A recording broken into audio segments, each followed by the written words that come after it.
Hello, my name is Kathy Waite. My business is called Your Net Worth Manager. I'm a fee-only financial planner, or you might like to call me a money coach. This is my third video about index investing, and I've been explaining the difference between active and passive. Passive investing is sometimes called indexing. You might say, well, this is all information, but what good does it actually do me? In a nutshell, I would say that indexing is lower cost, it gets you to your magic number quicker, with you saving less. It's more diversified, so you can take less risk. It's more predictable, so it's easier for us to track results, and that helps us help you plan more realistically for your future. Taking these one by one, I would say that indexing is usually lower cost to run than active, and that leaves you with more to grow to do the things you want to. What is not taken off in fees, what's not skimmed off by your advisor, sits and grows. The wonderful power of compounding. Most mutual funds lose a third of your money every 13 years. I'm going to repeat that. 1/3 of your money every 13 years. So your good deed for the day is to go and tell a friend.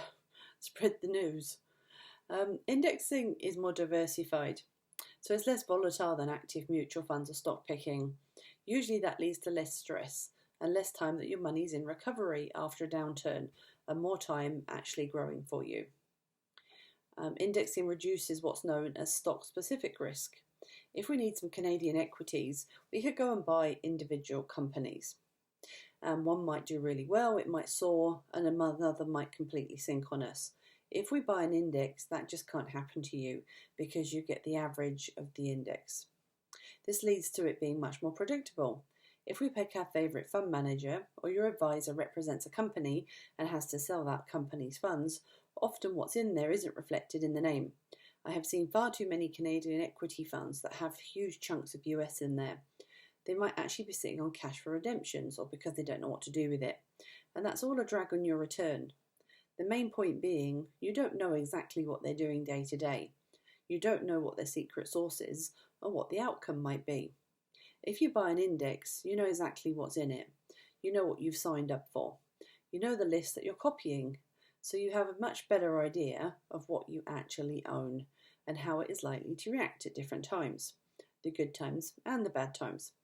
So when I say fewer surprises, I think it's the transparency. It helps us compare your performance to a benchmark, so you know if you did as expected, worse or better. When markets surge or plunge, you know where you are in comparison, instead of just worrying, is this normal? Is this me? Is this particularly bad for me? From a financial planning perspective, this is absolute gold dust. It makes all the outcomes more predictable, and it's much easier to tell if my plan is on track. So life throws us enough curved balls as anyway, so I guess we just have to keep things as simple as possible with our planning and with our investing. My final video is going to be, how do I actually use what you've been telling me? How do I go about doing this? So just remember, plans before products, and no one cares more about your money than you do. So learn to ask great questions.